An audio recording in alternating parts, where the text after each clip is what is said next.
Okay, I think we can start now.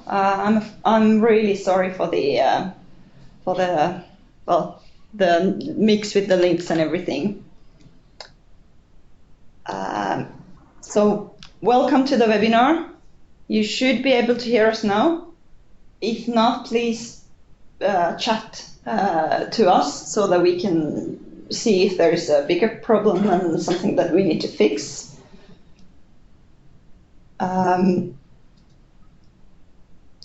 Yeah, again, really sorry for the mix-up with the links. I don't know what happened. I had the same problem yesterday with another meeting, that the link that I had sent before didn't work. And I found out this now today, half an hour before we should have started. Well, half an hour before the webinar started.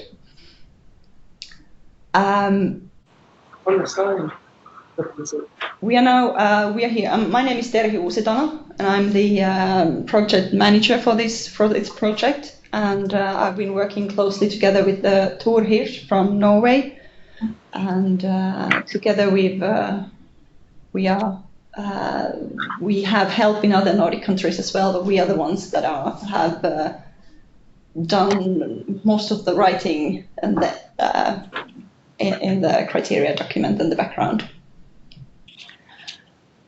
I started recording this webinar since I'm not sure if everyone who wanted to join us have noticed the new link, so that we can share this presentation then afterwards on our website. Okay, so for today, I thought I would quickly go through the plan and status for the project. Then the biggest part of the webinar is to go through the changes compared to the sub-consultations, and then quickly again present the requirements that have not been changed since the sub-consultations, and also the requirements that have not been on sub-consultations at all. And then, of course, we have time for questions and answers. And please use the chat to send in your questions during the webinar, and we can take them at the end. Here's the timeline that you can also see on our project website. So we are here nearing the end of the project. The final consultation ends now in 2 weeks, and we hope to receive many well-motivated comments to our proposal. The final criteria will be published at the end of this year or beginning of next year, depending on when we can have the Nordic Ecolabelling board to finalize the criteria. And I've just noticed today that the current criteria is valid only for October 31st, the next year. So we have to prolong that as well, so that there is at least 1 year transition period, as we usually have. So that that will be done now in the autumn. The old criteria will be prolonged before the new one is published. And just to remind you that we had these 3 sub-consultations. First one was about packaging and recycling, and we got 19 replies to that one, and we were really happy for all of the replies that we got. Then the next one was about correct dosing, and we had all the calculations and a bit of performance test. It hasn't been a main focus area in this project, but it was on sub-consultation too. And there again, we got 18 answers to the consultation proposal, and good ones, good answers, good replies, good comments. Thank you for those. And then the last one, in April, I think, was the sustainable and renewable raw materials and microplastics. And then also to that one, we got 15 answers, and we are really happy for all of the comments that you have sent us so far. And we hope to receive at least as many comments to this final one, so that we can get we can have as good and tight and functioning criteria as possible. So the main part of this webinar, I would like to remind you now that if we have not changed the requirement as you have suggested, please read our answer in the consultation response first. And if you still disagree what we've done, try to justify your comments in a different way now. Somehow that we better understand what you are aiming for.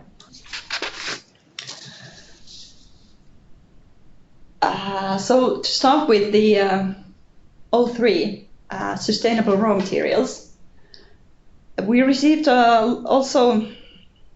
we received a lot of, a little feedback that the RSPO standard is not optimal and we should set stricter requirements on palm oil. And we do agree that the RSPO standard is not as good as it should be, but it is the best at the moment, and we don't see it possible to set stricter requirements here at the moment.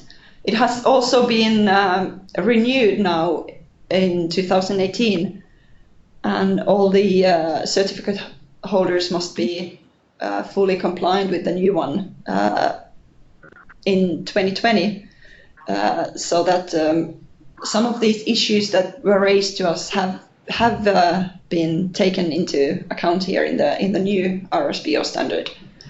But we have added a new example on how to increase sustainable renewable raw materials, just to give you an example on what could be done. And also we have introduced a cutoff limit of 1% here in the part 2, just to reduce the burden of documentation and focus on the raw materials that are present at higher certainties. Then we can hop all the way to O10 in the current consultation proposal, to the maximum dosage. And here we've received both comments that it's good that the limit has been tightened, and also that it has been tightened too much. And we have now adjusted the limit a bit from 10 to 11 for the heavy duty and normal duty laundry detergents. And for the stain removers, we have done a small adjustment so that that can have small effect on products depending on their density. So we have the limit is now milliliters per kilograms and not grams per kilograms.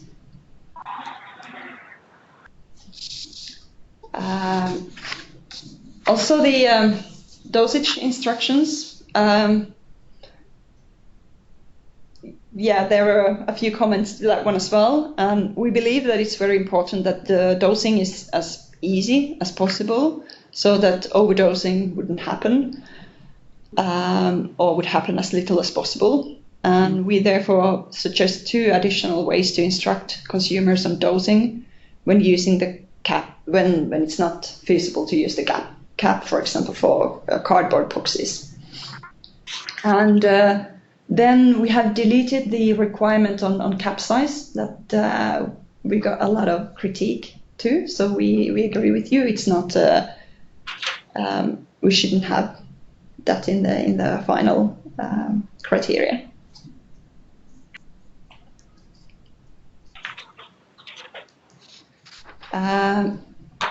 Then there is the recycling guidance on the packaging. We have, we found out that the recycling instructions in different Nordic countries vary, so we couldn't require a text that is not recommended in all Nordic countries. In some of the Nordic countries, recyclers do not want consumers to remove the cap before recycling, and in some they do. So if you're selling in those countries that prefer the text, you can also, of course, add it to your packaging.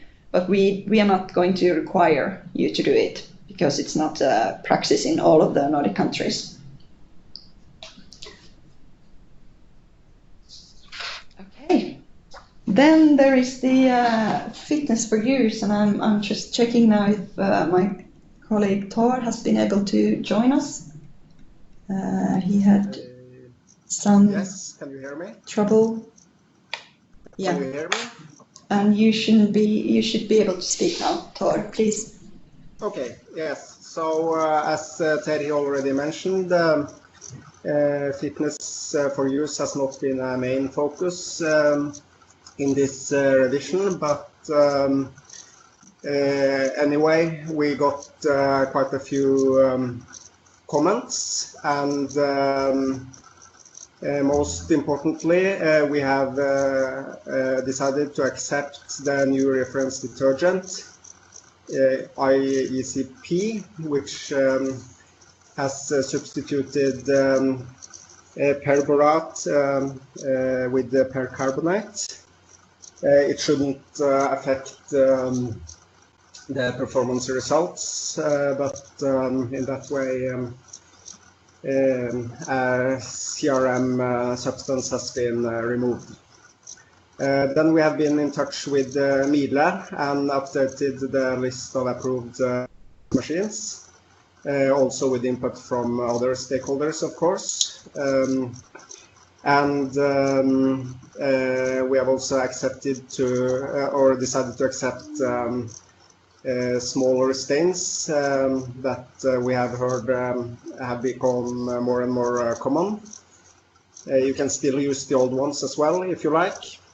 And as well we have suggested to accept the multi-image analysis and multi-swatch monitors as an alternative for the measurement of the stain removal.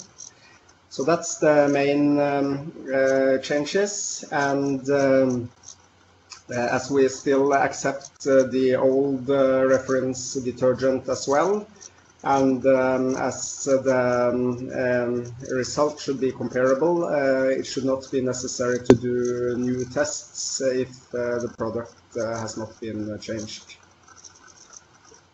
I think that's about it for the fitness for use part.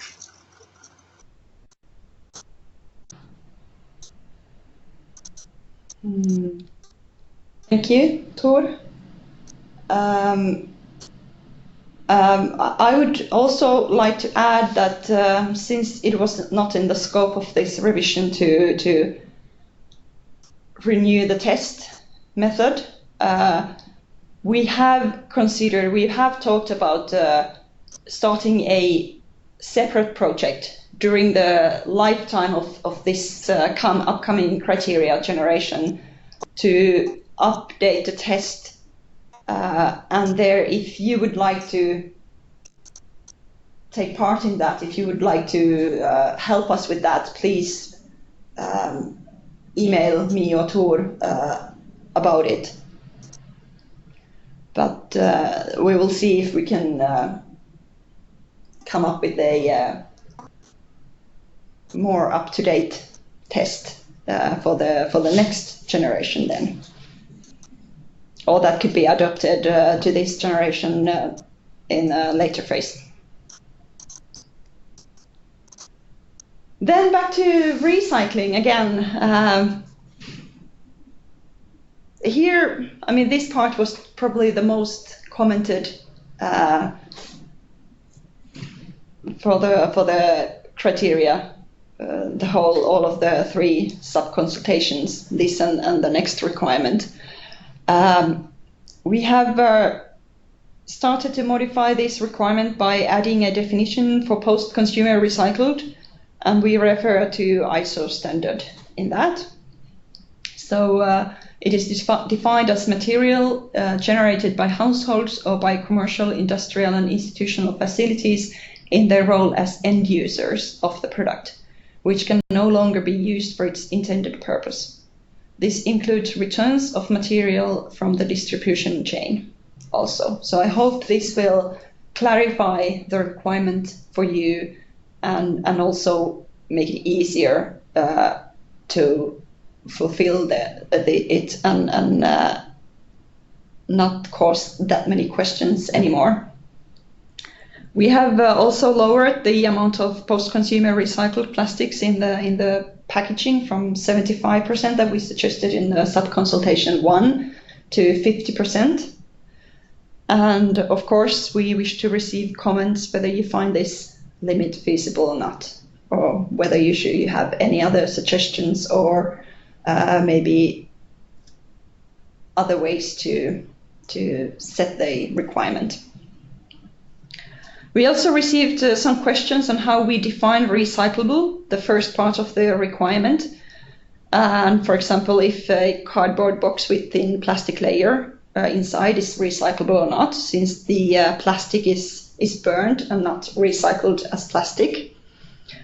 So we now instead we have added the main material, the wording in the beginning of the requirement, so that it must be possible to recycle the main material in the primary packaging, and define that the main material is 90% or more of the individual components. So we hope this clarifies it as well. And this means that it must be made out of a material that fits in today's recycling systems. And if you fulfill the requirement on design for recycling for plastic packaging, you fulfill this requirement as well. And we also consider that cardboard packaging is, in general, fulfills this requirement. It's more sort of to make sure that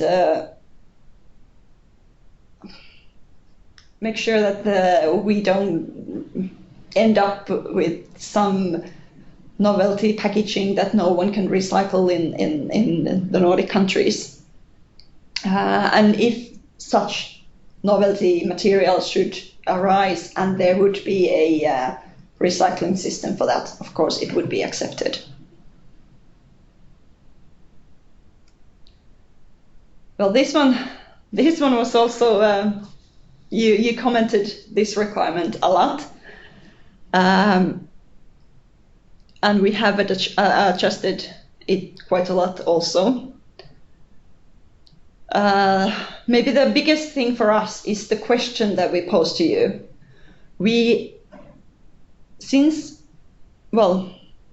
On dark colors, whether it would be possible to somehow ban or avoid dark colored packaging, since all Nordic recycles mean that in their recycling design guides that packaging designers should use light colors, since the dark colors are making the recycled fraction, quality of the recycled fraction worse. But we are now asking if the dark colors can be defined in a way that would work in your world. Is there some way that we could actually exclude packaging that is made out of dark colors? But I would like to stress that it's not about carbon black and infrared detection here. We are aware that the infrared detection used in recycling plants in Nordic countries can detect dark colors. It's more that the recycles wish to have as little dark colors as possible, so that the quality of the recycled plastics would be as good as possible. And we are still, we've changed the ban of black packaging to banning carbon black in enclosures, and it's still an option for the depending where we land in the box bottle container. But we are aware that there are techniques that can separate carbon black, but these techniques are not used in Nordic countries, and we want our packaging, or we want the packaging that for the Nordic Ecolabel product to be such that can be recycled in current systems and not end up in reject and get burned. So that's why the carbon black is on the list here. we've also added the ban of silicones. It was intended to be in the first sub-consultation as well, but we had a when we defined that we only allow these three plastic materials, PE, PP, and PET, we then thought that, well, we don't need the ban on silicones anymore. But of course, silicone is not plastic, so we added it to the requirement now. Also new is that the barriers are not allowed in plastic packaging. I believe that very little barriers are used, so I don't believe that it will be a problem. But maybe the biggest thing is that we are proposing a ban on PETG labels, shrink film labels, since it can't be recycled with the APET, and there is it is a problem in the recycling facilities.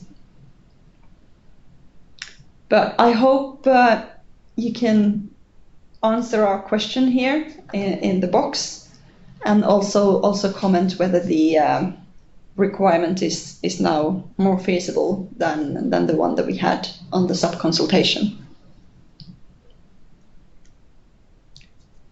Then there is the design for recycling for flexible plastic pouches, and well, here we pose the same question as in the requirement before on dark colors, whether it's possible or not to exclude dark colors, and have added the ban on silicones.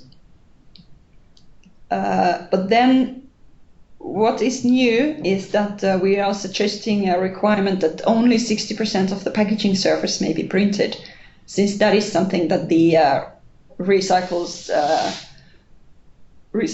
also prefer or guide in their guidelines to make better recyclable packaging, since the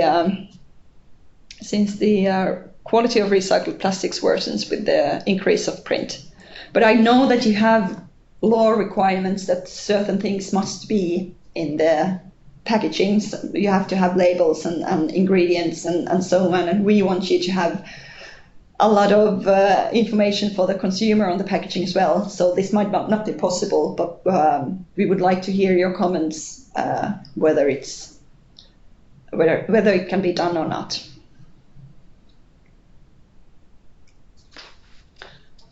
Then the final packaging requirement is the weight-utility ratio for calculation, and the only thing changed here is that the requirement level is the same, but the number in the requirement has been adjusted so that it takes into account the changed requirement on the amount of recycled material. So when we have, because the calculation takes into account recycled material, and when we required 75%, the limit was 0.9, and now that we only require 50%, it has been changed to 1.1. And this is a requirement that we will adjust then if we change the level of recycled material in the previous requirement. So the level of the requirement will be the same, but the value in the table here might change. Okay. But that's all the requirements that we have changed since the sub-consultations. We have 4 requirements that are the same as in the sub-consultations. And these are the O4, certified raw materials from oil palms. Here we have actually changed the word chain of custody to supply chain, as this is the term that is used in RSPO standard, but otherwise it's the same. Also the calculations on environmentally hazardous substances, critical dilution volume, and biodegradability are the same as in the sub-consultation. So no changes to that, or to those.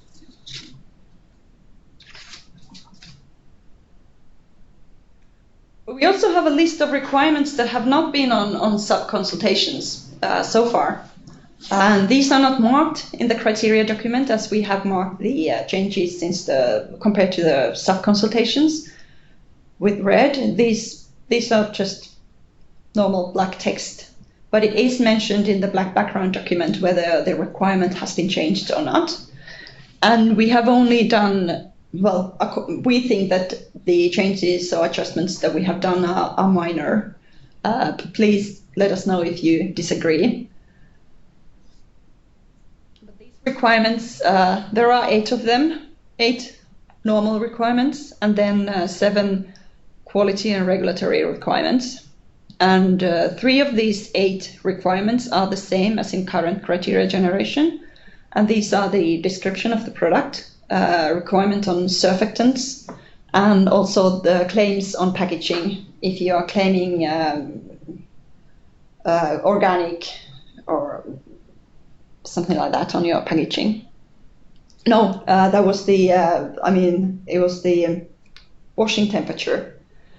So if you have claims on the packaging, you have to prove that they are correct, as you did as you have to do also in the current criteria. But then 5 have been adjusted a bit in the classification of the product, a table of the classifications that we do not allow.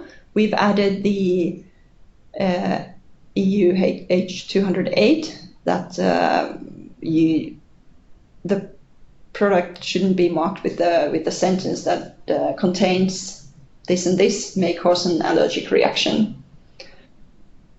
And then there is the classification of ingoing substances. Previously we had exemption for both preservatives and stabilizers in enzymes, and now the preservatives are no longer exempted, as we've heard that it should be possible to preserve enzymes with non-sensitizing preservatives. Then there are 3 new substances or substance groups on the prohibited substance list: per and polyfluorinated compounds, nanomaterials, and then the microplastics that have also already been on the sub-consultation 3, and we have not changed that requirement. And we are aware that we are referring to a working definition, and we will follow the work ECHA is doing with the matter, and we will then adjust the requirement so that we are using the latest, the current definition in the final criteria. Then the fragrances, there's also, according to us, small adjustments, and the requirement is the same as we have in cosmetics, hand dishwash detergents, and cleaning products. So it should be doable, as it has been accepted in those 3 documents. And then the washing guidance and packaging that we have in current criteria, we had 6 sentences that you should write on the packaging. We've removed the last 3 from that list, since we now ask you to write new things related to dosage and recycling, so that we are aware that it can be difficult if you have to have many languages on the packaging and you have to have the warning symbols and so on. So please give us input now that you know all of the washing guidance and the recycling guidance and so on that we wish you to write on the packaging. And then there are the quality and regulatory requirements, and they're just small adjustments that we have harmonized the old ones with the ones we are using in other criteria documents at the moment. So it's just a matter of wording and so on, nothing big there. And before we have time for questions, just wanted to remind you that the consultation deadline is September 8th, so in about 2 weeks. And please submit any comments to our email address, laundrydetergents@nordicecolabel.org. And again, if we have not changed the requirement according to your feedback so far, and you still feel that it is relevant, please read our response to your comment and then send us additional information on why the change should be done. The new criteria version, 8.0, should be decided by the Nordic Ecolabelling Board in November or December 2019, depending on their schedule. And then the criteria is published in English and Nordic languages in, I would say, January 2020, perhaps already in December 2019. And then, as I mentioned before, we will prolong the current criteria so that there will be at least 1 year period that both of these criteria generations are valid at the same time, so that you have time to adjust if you need to adjust something in your product. Then, do you have questions? I see that there is a question on if the criteria document can be found somewhere, and Tor has already answered that one with the link here in the chat. So yeah, it is on our website for the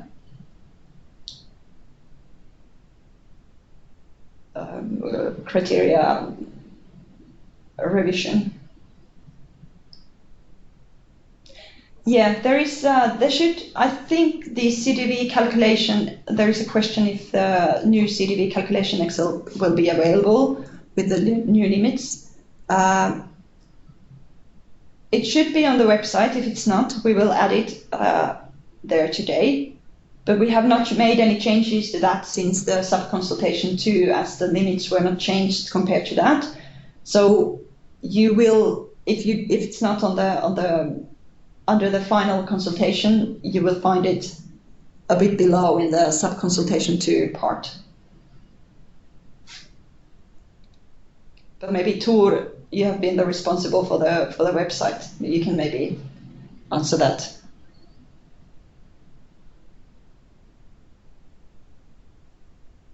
Yes, it's on sub-consultation 2 on the same web address. There you can find the calculation sheet.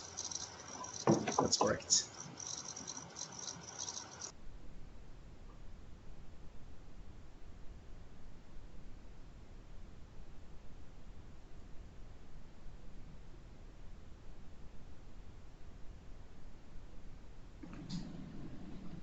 Any more questions? I see that there is one typed in at the moment. Yeah, we have. There's a question on titanium dioxide and if we've been following the developments and classification of that.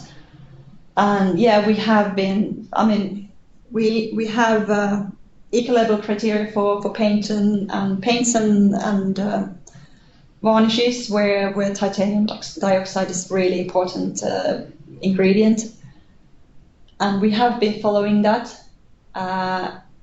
It seems that it is a very difficult decision for the EU to make, and of course when they come to a conclusion, we have to take that into consideration and see whether we should do something with the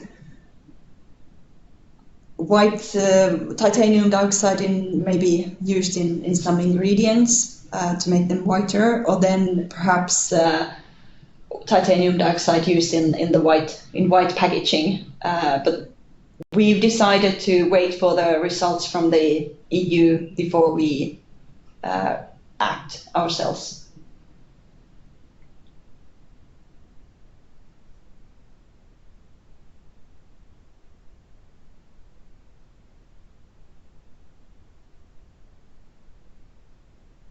I see that there's at least one more question coming up.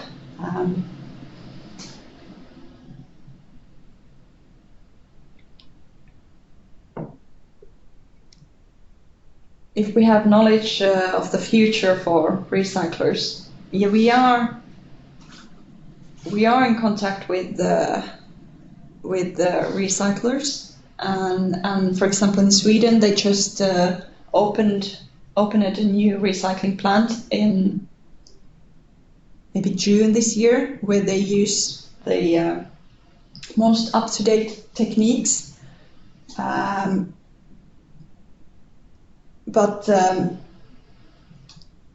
we are, even after this project, we are going to follow the developments and then in the future criteria take all of that into account.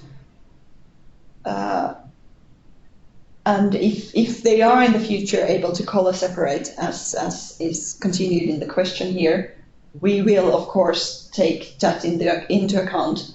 But as we live in the Nordic society and want your products to be as environmentally friendly as possible in the current Nordic system, we are at the moment referring to the current recycling system. But of course we will follow developments, and if something is changing, we can also adjust the criteria during the period that it's valid. If we are making it easier for you, we can't tighten the criteria. We can't tighten the requirements during the validity when the criteria is valid, but we can make it easier, so we can make adjustments to that.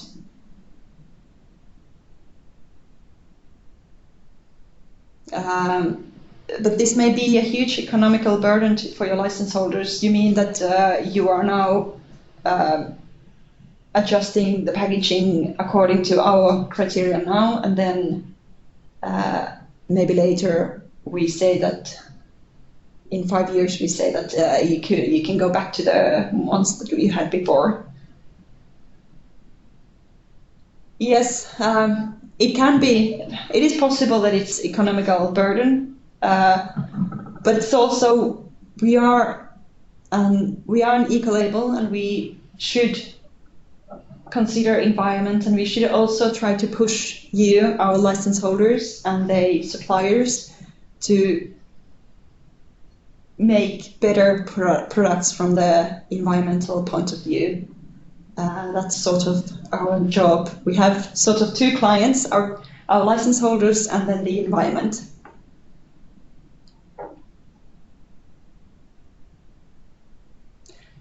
Do you have any further questions? I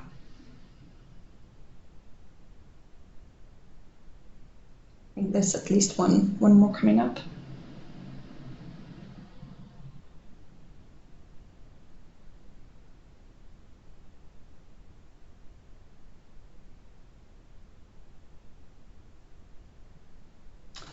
There's a comment here that there's no final consultation to be found on the web page.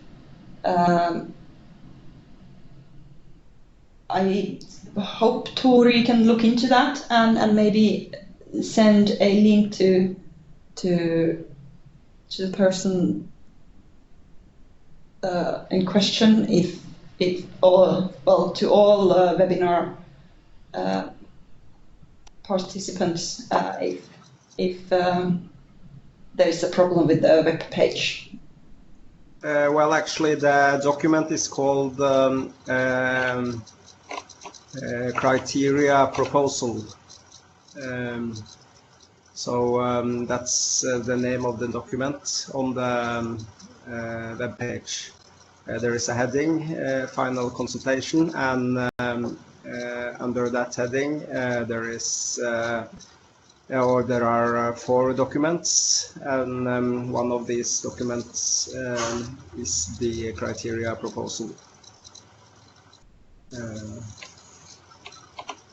I hope that helps. There's also a question if we can share the presentation with you. Of course, we can put the slides on the website.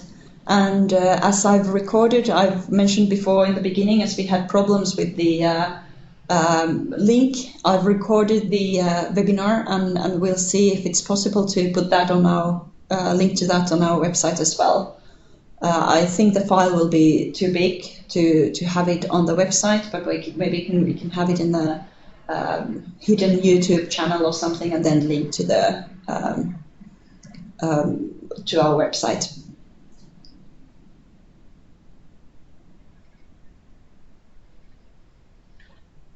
Tor, maybe you can take the question on household washing machine sizes. I think we've discussed that also in the revision. Yes, well, most of the criteria, they are related to the amount per kilogram of wash. So those criteria should not be dependent on the washing machine size. But we discussed internally about our recommendation for the information text being based on a washing machine of 4.5 kilo, and we will stick to that as long as that's the standard machine size in the detergent regulation. Otherwise, we would have to report information for several sizes, as the detergent legislation is compulsory.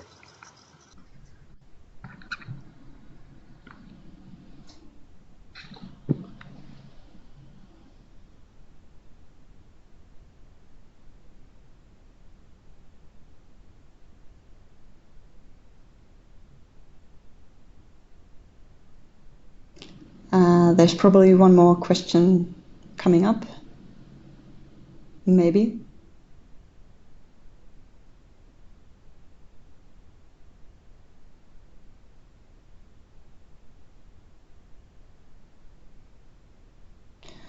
Refill bags, pouches, what kind of material can be used, and what percentage of the area can you print on? Yeah, actually, I mean, do you mean like a smaller, more concentrated refill bags, or just normal refill, like that's that's the same product as in the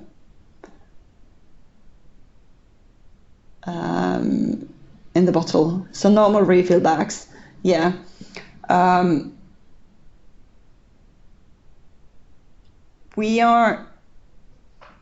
There is a requirement that it should be monomaterial.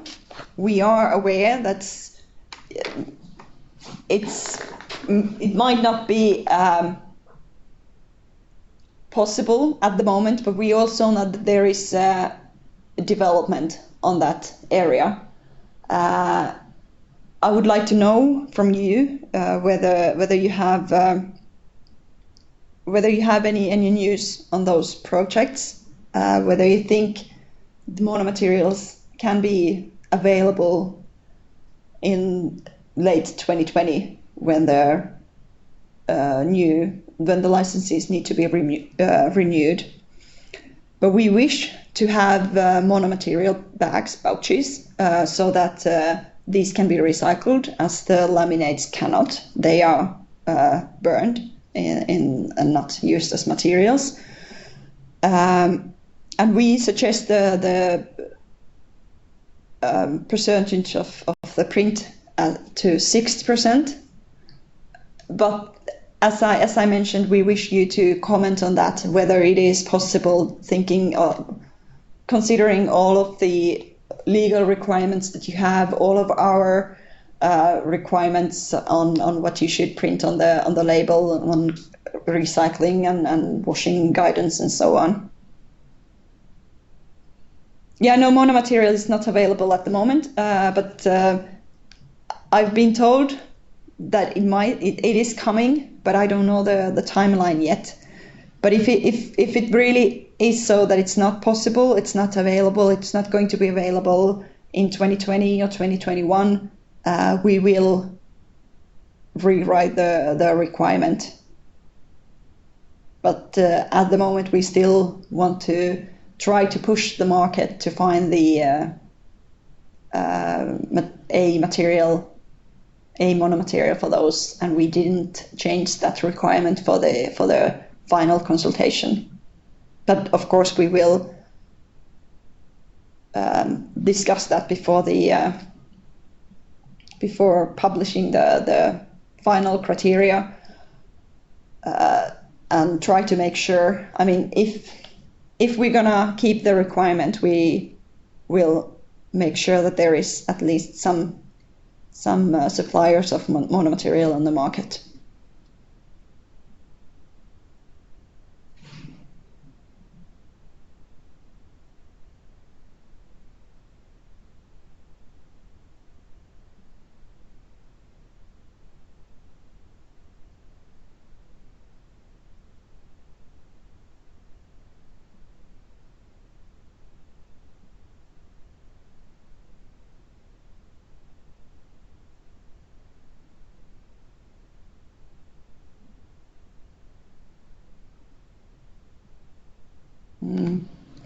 Yeah, there is a comment here. The issue is that the demand will be higher than supply, and yeah, it probably is. We will. I mean, we are not going to publish a criteria that is not possible. We will take all of these things into account: what is possible, what is available on the market, when are alternatives available, in what amounts, and so on. So we are now using the next 2 months in trying to collect information on, among other things, these monomaterials and what is the situation at the moment, before we then publish the final requirement.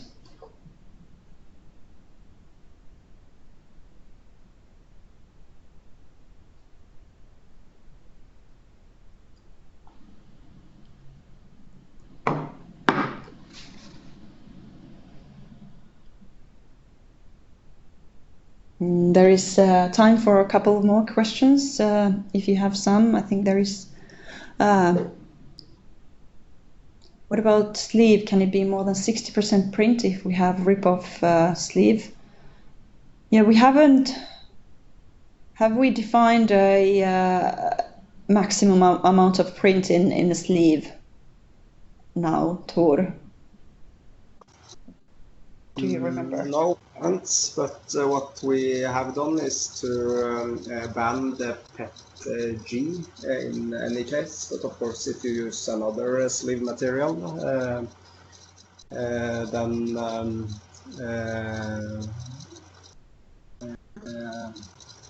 if the sleeve itself covers less than 60% of the bottle, you can print all the sleeve, I think, as the criteria stands now. Yeah, I think you're correct. Yeah, and the next steps here. Yes, we wish you to provide input again now, latest on September 8th. And then we will use our September, October, going through your input. Maybe perhaps contacting you again if you have a question, or if you have something.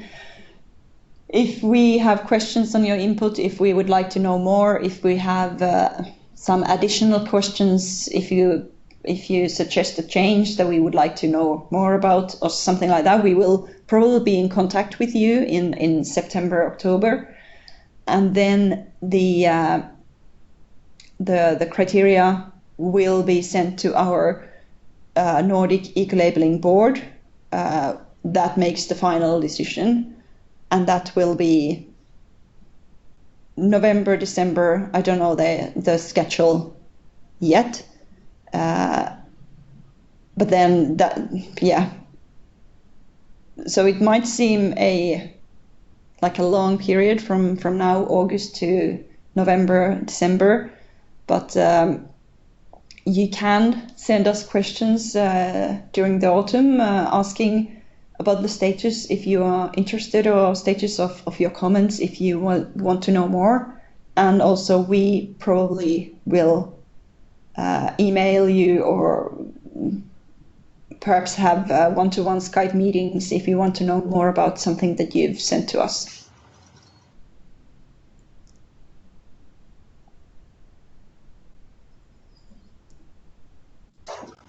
And then there is a question, but will you accept higher sleeve coverage if perforated sleeve, which can be separated before recycling?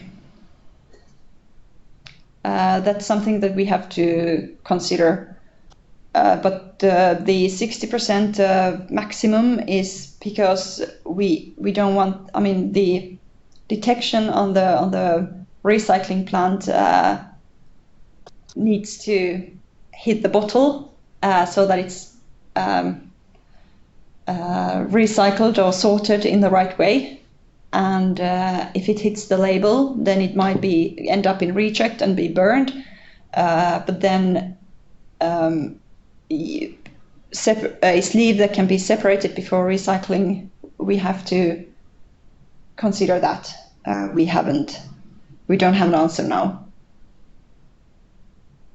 But please, all of the, I mean, of course, we will go through these comments again and here and try to take them into account as well as possible. But I wish that you will, in your consultation response to us, you will write down all of these concerns and questions and suggestions that you have, that we have to consider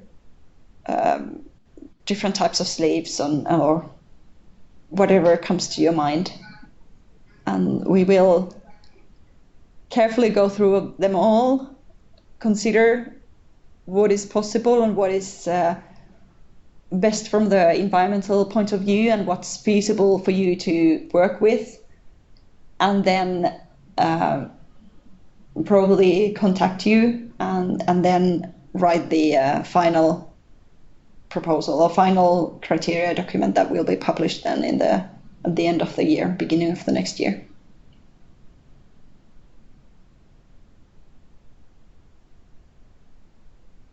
Any more questions?